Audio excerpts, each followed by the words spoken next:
Hello, everyone. Welcome back to Blue Devil Beat. I'm your host, Ranjan Jindal, here joined by my co-host, Caleb Dudley. Caleb, how are you doing, man? I'm good. Good to be back. Good to be back here. And we are joined in the studio by two of our football beats, returners on Blue Devil Beat. El Chavis and Colton Schwabe both covered Duke football's win against Syracuse yesterday. Welcome on the pod, guys. Thank you for joining. Thanks for having us. For having me. Yeah, so today we are going to recap Duke football's 38-3 win against Syracuse, a big road win for the Blue Devils to start their first ACC road win. And then later in the show, we're going to bring on a writer from California student newspaper to preview Duke's road trip to Cal, a classic ACC road trip from Syracuse to California. So we're super excited to preview that matchup, and this will be a great episode. But first, this podcast is brought to you by Duke Stores. Support your favorite Duke team. Duke Stores is home to the only collection of merchandise brought to you straight from Duke University. Go to shop.duke.edu for all of your Duke merch. All right, so 38-3, pretty decisive win for the Blue Devils against Syracuse. Obviously, the Orange had a backup quarterback in, but a pretty impressive performance, probably one of the best of the year for Duke. Colton, I'll just start from your overall takeaways of the game. What'd you think of that win from Duke? It felt good to play well in the first quarter. I don't think that's something we've really seen all season. Like even against Elon, they weren't doing so hot in the first half. I think it was tied at halftime. Obviously not very good in the first. I mean, I guess against Illinois they did pretty decent, but definitely not very good in the first half against Tulane. And then NC State definitely didn't turn on until the second half. So to really, get ahead pretty early on in the game, I thought was good for them, and it was kind of the first game which they pretty much had offensive dominance throughout the entirety of the game. So I thought that was pretty good. Yeah. Oh, what about you? Yeah, I would say that it was really great to see Duke's defense kind of return to form. A lot of their open space tackling has not been great in the past couple of games. So to really see them really kind of dial in on that. And of course, Syracuse did have their backup quarterback, but to hold them to 3 points, Syracuse didn't score past their opening drive. I think even stopping them at the end of the game with that kind of last goal line stand, Coach Diaz was talking about how that was a lot of second string guys who maybe didn't think they would be playing when they pulled up to the JMA Wireless Dome at the start of Saturday. So just even I think that kind of really speaks to Duke's defensive identity. JMA Wireless Dome there, yeah. Full name. Full name. And it was a packed house for Syracuse for Parents Weekend. Elle made a little bit of fun of that in her gamer. Everyone should read it on the Chronicle. Orange Crush is our bold head choice, but even in the road environment, I thought Duke did good. Like Colton mentioned, starting off early and fast is so important, and jumping out to that, 24-3 at halftime is huge. Let's talk about the offense a little bit because it was a spectacular day for a number of Blue Devils. First of all, Nate Shepard, 15 carries for 168 yards with 2 touchdowns. Colton, Nate Shepard, what makes him so good? I mean, he's been like a pretty consistent runner for Duke throughout the first couple of games, but it wasn't really until NC State that he kind of, leapt out ahead of everybody else pretty much, even though I don't think he was leading Anderson Castle in yardage at the start of the Syracuse game. But, he was, I think, what was he, three varsity sports in high school? Yeah, basketball and track. So obviously he's an athlete, super fast guy.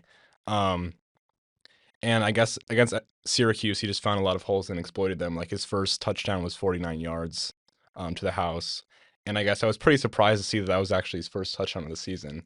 Oh, wow. So, 2 touchdowns for him against Syracuse. He's just like super athletic, and I think that's what makes him pretty dominant. Yeah, Caleb was mentioning last week that he never falls backwards. He's always falling forwards.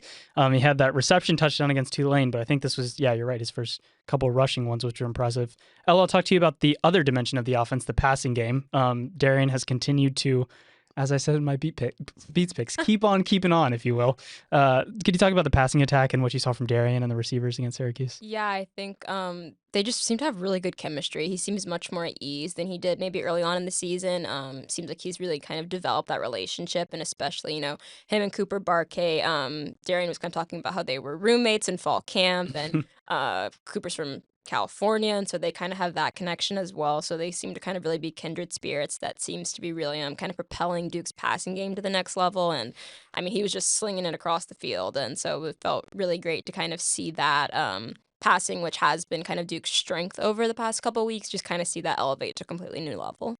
Yeah. Yeah, going off of what Elle said, I think the main thing for me in terms of their passing offense this year is Duke has a lot more options, I think, of willing pass catchers than it's ever had. I think last year, mostly at the tight end position, you had the problem of the tight ends due to injuries. There wasn't a lot of outlets there for Malik Murphy to go there.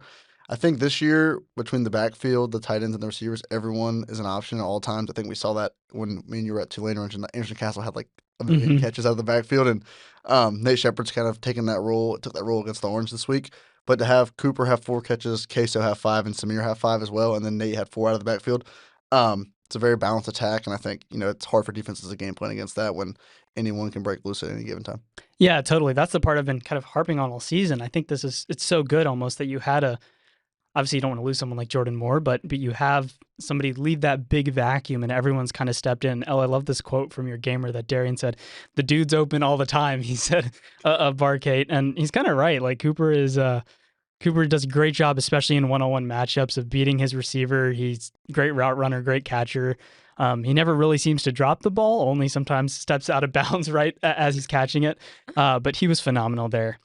All right, let's flip focus a little bit to the defense. Elle mentioned how solid they were tackling. I was really impressed. One of the things that I was particularly wanting Duke to do coming into this game is stop Syracuse's rushing attack, because Ricky Collins, a backup quarterback, they're probably not going to do too much with him. But one notable thing was the turnovers. Duke kept its foot on the gas as far as turnovers, kept the momentum from last week against NC State, where the Blue Devils had 4, I believe, turnovers, and kept that going with 3. Either of you guys, Colton and Elle, what did you see kind of expanding on that Duke defense? Were there any players in particular that impressed you, or things from the D?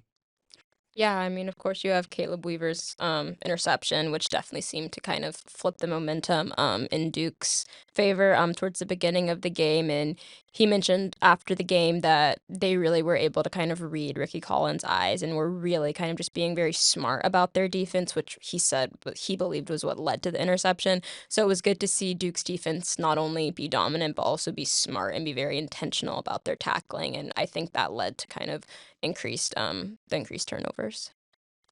I think I'm gonna shout out Deshaun Stone, because I think he had a great. I think he forced a fumble with a punch. He punched the ball, maybe in the first half, and I think overall it was just the impressiveness about the defense was just how consistent it was, because even like with like 2 seconds left, Syracuse is on the 2-yard line, 4th and goal. And, they hold them to score no touchdowns the entirety of the game. It's just super impressive. Like, even with the 35-point lead, you're holding the line. So I think it was just super consistent. That was what was impressive. Colton, do you want to talk about your sidebar a little bit? Published this afternoon, titled "Play with Confidence, Duke Football Showcased Offensive Momentum, Defensive Consistency Against Syracuse." What'd you write about there? Yeah, so I think the main quote that I kept referring back to was when Coach Diaz says, "You practice with humility and you play with confidence." And I thought that was really good line about Duke's success this season, because they kind of showed what happens when maybe they kind of were playing down Tulane a little bit. I wouldn't want to say that, but like if you think you're better than the team you're going to play against, you're obviously not going to practice as hard. And I think against Syracuse, they really respected them, even like without a quarterback, in preparation. And then once they got there, we're just confident throughout the entirety of the game. And I think one thing that really I liked that Coach Diaz says was at the end of during the press conference, he said, which I referenced in the sidebar, he said, "We've only won 2 games in this league." Like, they had a 35-point win, but it's just another win in the ACC, and they're going to be ready for next week. So I think that's a good sign. Yeah, definitely. Great stuff there from you. Any final thoughts about this game or things moving forward? Yeah, I'll add fast. I think another thing that's really kind of surprised me, honestly, is I think we talked about at the start of the year, maybe the depth wasn't where we thought it would be on defense, but I think it's really picked up. Like the play from these second string guys has really picked up. Obviously now Luke Murgott having to be thrust into the starting linebacker role with Nick Morris out. Obviously, when your first game at calling the plays on defense is a 38-3 win, that's pretty good. We mentioned Musa Kane last week. He led the team in tackles this week with 9. So it seems like they really have found something there. I'm assuming he'll be kind of a steady part of the rotation going forward. So I think just for Duke to have those guys, Bradley Gompers included in that with Kendall Johnson out, it's just huge to have, the depth starting to pick up their level of play a little bit, especially when you have, the return of Terry Moore hopefully coming in the next few weeks. Yeah, I think that sums it up. Oh, one negative thing that I was going to say, Duke did have 9 penalties for 105 yards. It felt like there were so many offensive pass interferences called. I know you were mentioning that. So one thing to keep an eye on for Duke moving forward, you don't want those penalties to stifle your offensive momentum and especially on defense as well. So, but overall, very solid win for the Blue Devils, and they will travel across the country to Cal. So Cal was playing in Boston College this week. So why don't they just like stay in the Northeast and just play like a neutral site game up there? Yankee Stadium or something. Yeah, I don't know. But awesome. Thank you guys so much for coming, and definitely read their content on the website at dukechronicle.com. And we'll be right back to preview the Cal game. All right, everyone. Welcome back to Blue Devil Beat. We're super excited to be joined here by Ethan Teagarden. He's a football beat writer with the Daily Californian. Ethan, thank you so much for joining us today. Thank you for having me. Thank you. So, for those of us who aren't as familiar with Cal's season thus far, could you give us a little bit of a rundown of what's happened? I know Cal is 4-1 most recently with a 28-24 win to start ACC play against Boston College, but I know it's been a bit up and down to this point. But could you just kind of give us the rundown of the season? Yeah, I mean, it's been kind of like a classic Cal season. We get our hopes built up at the start. We had a 3-0 start, just the same as last year. Um, and sorry, and then obviously we go to San Diego for our first like big away game with the season like already get like going. We had a lot of national attention on our freshman quarterback, Jaron Kiave Sagapolotele. And then we get absolutely stomped by a team that we're supposed to beat by multiple scores. So yeah, I was at that game. It was kind of like just a confusing atmosphere. Like we thought we were going to win like pretty easily, and then it just like it didn't go as planned. So that's kind of like how Cal it usually goes here. So um, I liked to see that the team bounced back against Boston College. They lost to Stanford, so we it was another team that we kind of like expected to beat pretty handily, and it was a close one, but a win nonetheless. So yeah. Yeah, could you talk about that game a little bit more? The most recent one, obviously Boston College, going on the road for Cal across country is not easy, but having to come from behind there a little bit against BC, what did Cal do particularly well to bounce back and win that game? I think one thing that they figured out after the San Diego State game is the rushing, uh, getting the ball going on the ground. It was really bad against San Diego Mm. State. Like less than 50 yards from our running backs on the ground. And Kendrick Raphael stepped up. He got 25 carries, 119 yards, and he had a couple long runs that really kickstarted the offense. So that was good. And then kind of just sticking with what we've been doing great on offense, Jaron had another like spectacular game. He had the one interception on the first throw of the game, and then locked in after that. So another 254 yards in the air. That was really good. And the defense played well as well. They played well against San Diego State, I'd say. It was just the offense gave away 2 touchdowns in that game. So this game they also played well. Hezekiah Massis also got another interception. That's his 4th on the year. So I think our defense always does its thing, and it's just whether or not we can move the ball consistently on offense and also not turn the ball over, which was a big issue against San Diego. Yeah. Yeah. Obviously, Songa Politelli has been the big story this year for Cal. Just talk about, did you guys expect him to be this good, and maybe what's made him so dynamic in the start to the season as a true freshman? Yeah, I think he had a lot of. I mean, we expected him to be good. I'm not sure if we expected him to be good this early in his career. Um, there was during preseason and like during the spring camp and stuff like that. There was still like a lot of talk like who's going to be the starter. We had Devin Brown come over from Ohio State after their national championship. He didn't really play much in college, but he has like the most experience out of everyone. Um, and we also have EJ Kamenong, who's another Cal guy. He's been here for a couple years already. So it was an actual competition, and we weren't really sure. Oh my God, sorry. We weren't really sure like how it would play out, I actually expected Devin Brown to be the starter at the beginning. So, but then when we watched the first game at Oregon State and we saw this kid throw the ball, we realized that Devin Brown really had no shot, to be honest. Like the whole time. So I mean, yeah, it's been a big surprise just like how good he is. We did expect him to be solid. I think one thing he can improve on is obviously running the ball. He's not a mobile quarterback. Really, he can throw the ball outside the pocket, but he doesn't really ever get anything going on the ground for himself, which is a little bit is not really that concerning since he can throw the ball so well. But yeah. Yeah, I'm with you, man. I was pretty surprised when he got the starting nod because I was still thinking Devin Brown, but it's turned out well so far. You mentioned the defense doing well. They're fifth in the ACC in total defense.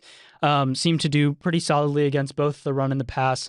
Could you talk about that unit a little bit more? Are there some key players on there that makes the defense really good, or schematic things that make the defense good? Yeah. Who to watch on that unit? Yeah, I think obviously our secondary's always been good. A lot of Cal fans try to say that we're DBU. We've had a lot of DBs go to the NFL, especially last year.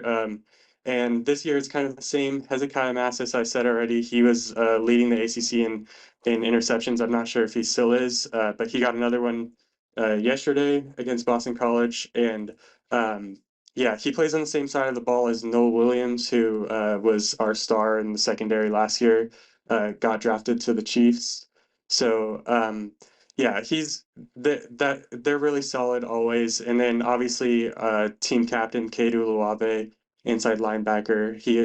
He'll be a high draft pick hopefully for them. And he's just an all around leader on the defense. Obviously, he gets a lot of tackles and stuff like that, but that's not really his main thing. Is he's a big leader and he keeps him going. But I think I'm more concerned about what the injury report looks like.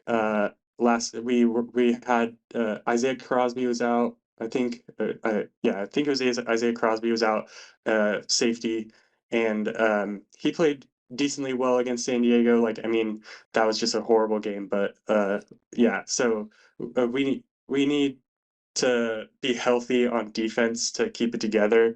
Another one is McCullough. Um, he's another big guy on our defense that that was injured this last week. So it'll be big to have those guys back. Great.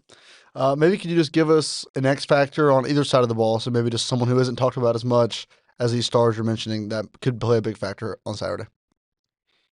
I think for Cal, the receivers, I think for sure we've had some issues with the receiving, like depth and stuff like that this season. So Tron Grizel, um, he should be our number one receiver.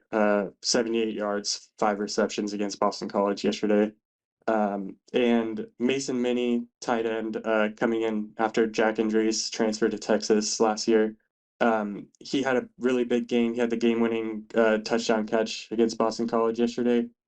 He's another guy. And then I guess one player that we've been looking to step it up since he transferred. One of our big transfer pickups was Jacob DeJesus from UNLV last year. He hasn't really shown all that he can, I think. Yeah, I think they're starting to figure out how they can use him better, kind of putting him in the backfield more, letting him do his thing after the catch, because he's a short wide receiver. He's not going to be good on the 50-50 balls, but yeah, they're figuring it out.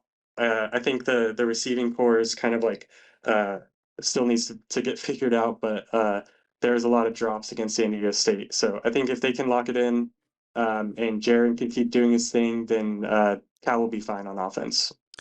All right, man. So this Saturday, 10:30 p.m., way past both Caleb and I's bedtime. Kick between two ACC undefeated teams so far. What are some keys that you think for Cal to win this game? I know you mentioned what Cal has done well in wins, but what do you think Cal needs to do against this Duke team to win? And then don't want to put you too much on the spot, but do you have a score prediction for the game in Berkeley? I think Cal needs to stop the run on defense. I think that's been a really big issue for them. That's kind of like a common theme throughout the years that I've been at Cal is like they can never stop the run. Tackling can be a little sloppy, and pretty much just like plain sloppy in general. Hopefully, since they're back at home, it'll be a little bit less pressure. Maybe they'll have less jet lag. But yeah, they had a lot of penalties last game. It was both sides had a lot of penalties. So just like cleaning up the sloppy play, stopping the run, and then also running the ball better. Um, Hopefully they can continue what Kendrick Raphael can continue what he did against Boston College. Because it can't all be on Jaren's back. But yeah, and then score prediction. Oh, I don't know. I think Cal can score a lot, especially at home. I'd say, maybe like 34 to 28. There you go, Yeah, Cal. All right. gotta go with Cal. Yeah. That would be a fun one. It's going to be a good game for sure. Well, Ethan, thank you so much for joining us. Can you tell everyone where to find you guys? Daily Californian, you guys do great work. Where can we find you on website, socials? Yeah. Yeah, so our website is dailycal.org, and to find the sports department, just dailycal.org/sports, or just click on the tab there. And we cover all D1 sports at Cal, not just football. So yeah, we got a lot of good programs outside of our mediocre top tier programs at times. But yeah, and then Instagram Daily Cal Sports. That's it, and then just the regular Daily Cal account that's on Instagram. That's where a lot of our score updates go. So yeah, that's where you can find us. Awesome. Well, definitely check it out. And great stuff from Ethan. Ethan T. Garden, thank you so much for joining us today. Yes, thank you, thank you. All right, we'll be right back. All right, great stuff there from Ethan from the Daily Californian. Good analysis on what should be another fun ACC matchup for Duke on the road. What do you think about this game, man? What does Duke have to do to stay undefeated in the league here? Yeah. First thing is you mentioned it, 10:30 p.m. Easterns. Whew. Definitely past my bedtime. I'm past the age of Pac-12 After Dark, or now defunct Pac-12 After Dark. But going off, obviously Cal's had a good start to the season, as Ethan mentioned. The first thing he mentioned when we asked him keys to the game was, stopping the run, and it's been bad. I had two words that came through my mind at that time, and those words are Nate Shepherd. Nate Shepherd, from what it sounds like, should have an absolute field day in Berkeley. If they, I think they've done a really good job blocking for him the last couple of weeks, and they seem to really, Jonathan Brewer seems to really have some good run fits dialed up for Shepherd, and to complement his skill set. So I think Duke should have a pretty good chance there. Obviously, Sangapula is very, very good. I've watched him a couple of weeks now, and he can really sling it. Duke obviously has played some good quarterbacks up to this point. I think the main key for the Blue Devils will just be trying to get to the quarterback. Not sure how good Cal's O-line is. Ethan didn't mention, but obviously Duke has a pretty good D-line, so if they can get home a couple times and make him, get out of the pocket and make some throws under pressure, I think that'll be huge for Duke. Yeah, agreed. And along with that, forcing him to turn the ball over, he had a bunch of those against San Diego State. And he's obviously a young guy, so he hasn't seen everything that comes with the defense. And we know Jonathan Patke's going to throw the kitchen sink at him. So I think you got to continue the turnover momentum if you're Duke on the defensive side. And also be smart about it. Be smart about how much you blitz and when you decide to go after JKS. On the offensive side, I don't really think there's anything to adjust. I mean, Duke's played so solid offensively. The one thing that was a concern early in the season was finishing drives, but in the past 2 games, Duke has had 7 red zone appearances and scored on every one of them. So just do that and force a couple turnovers and be solid on defense. And I think Duke escapes Berkeley with a late night win. Although I just don't know the schedule of how this works when you fly there and have to adjust to the sleep schedule. Yeah, that is a good point. I don't know if I guess we don't know when they're gonna head out to Berkeley. Obviously, I think different programs probably go a different way about it, but it's definitely not a close game, especially for a conference game. But I think having the bye week next week will be obviously great after this. But yeah, Syracuse to Cal, you can't get much farther between for the ACC play. I don't even know how it's possible. But yeah, so do you want to do scores? I agree with you. I think Duke does get out, and what I think will be another good quarterback duel. We've had a couple good ones already this year between Mensa and some other guys, CJ Bailey and Luke Altmaier. I think this will be another good one between him and JKS. I'll go similar to Ethan. I'll go 35-20 Duke. See, this is bad when we don't talk about our score picks with each other because we think the same, and I was going to say that exact same thing, but that's okay. So you can say it. I can say it. Yeah, I was going to say 35-21, but I think it's going to come down to turnovers, like I mentioned, and Duke can win this game. I'll say the same score as you. That's exactly what I was thinking. Yeah, and I think this might be. I don't know the line right now or the percentage. I don't know if it's out. Let's see. But I would think it's probably about a touchdown, maybe a little bit more, maybe around that area. ESPN is giving Duke 62% chance to win. Not seeing the line right now. Okay. I don't think it's out yet, but I'll call it ESPN predictor- 35-24, a little closer. There How you about go. that? Yeah. I think Ethan's right. I think Cal, like, I don't know. We'll see how good. I don't think they've played anybody that's too tough. They've played Oregon State and Malik Murphy. They beat him. They beat Texas Southern and Minnesota. Minnesota's not bad, but that 34-0 loss is just really sticking out to me like a sore thumb to San Diego State. So I think Duke will pull away with it. I agree. All right, man. Pretty crazy week in college football, even though it wasn't supposed to be. Well, there was a couple games that were supposed to be good, but then even the ones that weren't. Let's do a stock up, stock down. Keep it within the league, maybe. Yeah, and then we can also go national. Yeah. I'll keep it within the league for this. Stock up. Did not think I was going to be saying this 2 weeks ago. The Virginia Tech Hokies are 2-3 and 1-0 in the ACC. They went to Raleigh last night on the CW, everyone's favorite network, and they got it done. They did really good job stopping the run, which obviously we know from the Duke game is very tough against Kurt Ripper's offense and Hollywood Smothers. So since they fired their coach, they're 2-0. We'll see if down the line that'll turn into some more wins, but they'll definitely have a little more life than they did 2 weeks ago when Brent Pry got fired. Stock down, I'll go Florida State. I was not expecting Florida State to go to Scott Stadium and lose to UVA, but they did. I still think Florida State's plenty good and a contender in the ACC, but the defense just was not up to standard there. Thought Thomas Castellanos, played okay, but made some tough throws, but it's not gonna 46 points given up. It's not gonna play most of the time. So yeah, they're my stock down this week.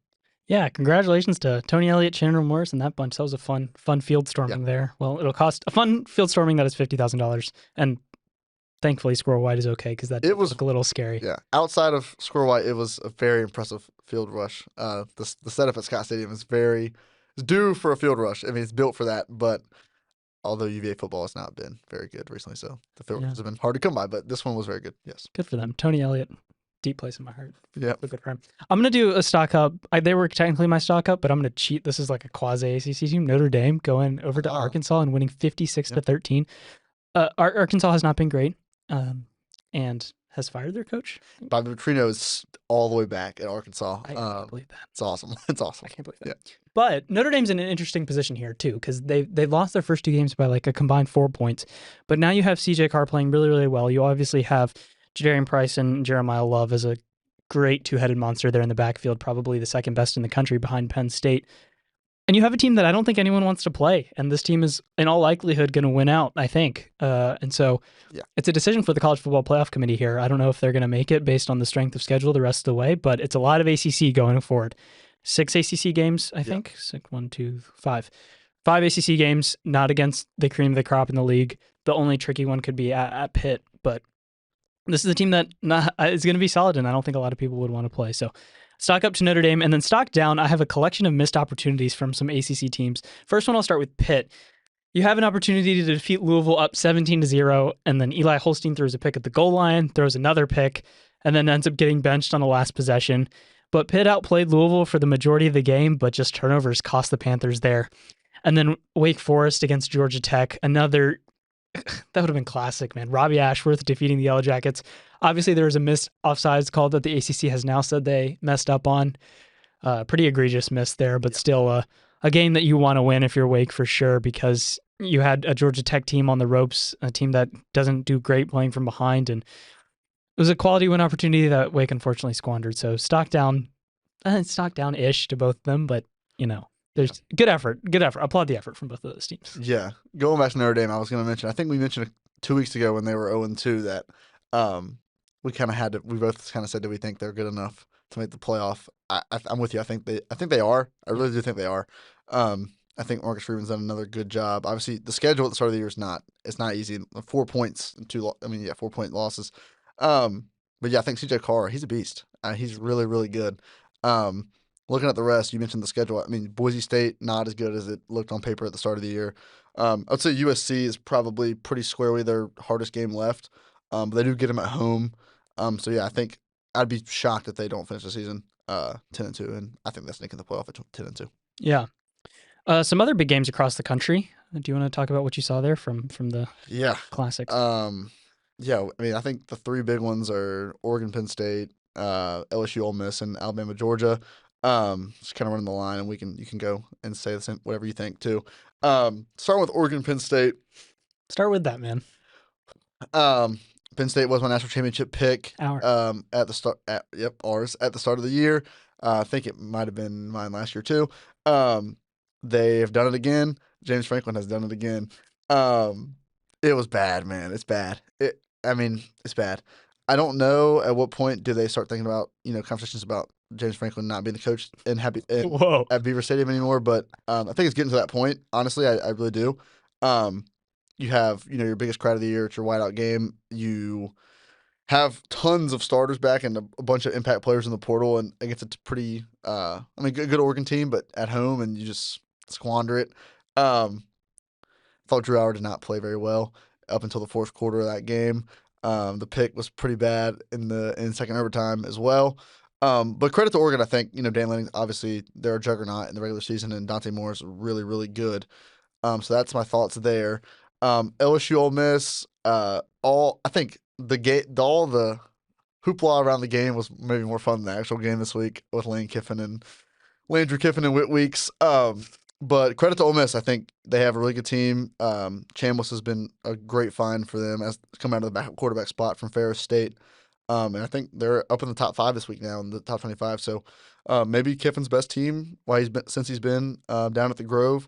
They look really good. 24-19 win there against LSU. And then finally, Alabama, Georgia. I know we talked about this before we came on the podcast today, but Ty Simpson has really come on strong for the Tide. Did not look very good at all against Florida State in the opener, but has looked really, really good. And Alabama continues their dominance over Kirby Smart and the Georgia Bulldogs. Yeah, I was a skeptic initially, and I think it's interesting with so many of these good teams that their quarterbacks are unproven, young, or have not played much. So it's interesting to see which ones will develop over the course of the season. And Stockton is within that group too, and I don't think Stockton played a bad game. They kind of relied on the ground game for the majority of it, and I thought he played pretty well. They actually had a drop that should have been caught to maybe win the game there at the end. But Simpson is another guy who's continuously played better every week, and this is a sigh of relief from Kalen DeBoer, who was going to face a lot of criticism if they continued to lose the big ones. But this probably cooled off his seat a bit, a lot, I think. And then also, I just think across the board, it's been interesting to see. It's been more of a defensive season. Even Auburn, Texas A&M was a defensive game there. Credit to A&M for pulling that one out. And then I'll shout out a couple games in the Big 12. Arizona State, continuing their momentum from last year, defeating TCU at home 27-24. Sam Leavitt threw for 291 yards and 2 TDs there. And I think they're the team to watch in the Big 12, along with Iowa State, who's starting off 5-0 with a dominant win against Arizona. 39-14 there, and Matt Campbell has that team playing well, and Rocco Becht is a experienced quarterback who I think can take this team far. So those are a couple big ones in the Big Ten. But the SEC has been interesting because it's just been a lot of new quarterbacks, and it's not a lot of them have played, but there's certain ones who have shined, and even a guy like Nussmeier who's played for such a long time continues to struggle, right? The experienced ones, Aller, Nussmeier, Cade, Klubnik, have not played as well, some of these younger guys. So good for them good for Ole Miss, I guess, to win that one. Yeah, definitely. I think it's interesting because I think a lot of usually in college football, the known commodities are the guys that, especially in the league with 3 years in college, the known commodities are kind of the guys that dominate the media and, honestly, usually play the best. I do think this year, a lot of the guys that we thought coming into the year were going to be really, really good have not been anywhere close to that. Arch Manning, Cade Klubnik, Nuss, Aller, Lenoris. None of them have just been super dominant. DJ Lagway, I'll put in that group too. But yeah, I think you're right. I think especially the SEC is wide open. Looking ahead to next week, Vanderbilt. I never thought I would say that. Vanderbilt is 5-0 and going to Alabama in what is a monster game for the Commodores. I think College Game Day is going there as well. So Another good chance for Simpson and company there. But yeah, I mean, I think you mentioned Oklahoma at the start of the year. They're fifth in the country now as of this week. Have looked really good. They're playing Kent State this week, so I wouldn't really probably watch that game this week. But they What is Mateer's status? Mateer is out. I think maybe they were hoping to have him back in time for Red River, which is a couple weeks from now, Okay. or maybe next week. But yeah, I think they win Red River. I'm gonna be honest. With the way Arch Manning's played so far this year, but that's looking ahead a little bit. But yeah, in terms of other big games coming up this week, the only other one that's really sticking out to me is Miami, Florida State. Classic. That is going to be a good one, I think. Florida State obviously looking for a big bounce back. Miami's up to third in the country. They've looked really, really good. I'm interested to see how well they can block Ruben Bain up front. But yeah, I think that'll be a really fun one in 7:30 on Saturday, right before the Duke game at 10:30. Before the Duke game. Yeah, that Miami Florida State game. This is the tough part of the Miami ACC schedule, if you will. Florida State, Louisville, Stanford not included, SMU. And if they can, at Florida State and SMU, if they can beat those two, I think they'll be on pretty good cruise control to Charlotte there. But yeah, Florida State does not like Miami at all, and nothing will make Mike Norvell happy than this win. I think Miami wins this one just because of how well its defense has been playing compared to last year. But I do think it's going to be, Tallahassee, when Florida State is good, that's a tough place to play, man. We're going to hear some here's there. Doak's going to be rocking. I do think, it's interesting because I think they played Alabama, obviously, and I thought they dominated that game. But then 2 weeks in a row, didn't really play anybody. Yeah. East Texas A&M and Kent State. Don't know if some of that it was maybe they had a bad year last year, so trying to rebound with a couple of easy wins. But I do think it maybe hurt them last week just because they kind of haven't had those meaningful reps. We'll see how that holds up against Miami this week. Yes, sir. All right. Well, another fun week of college football ahead. Another long one if you're a Duke fan. Get some sleep. Get a mid-afternoon nap. That'll be important. I know I will be partaking in that.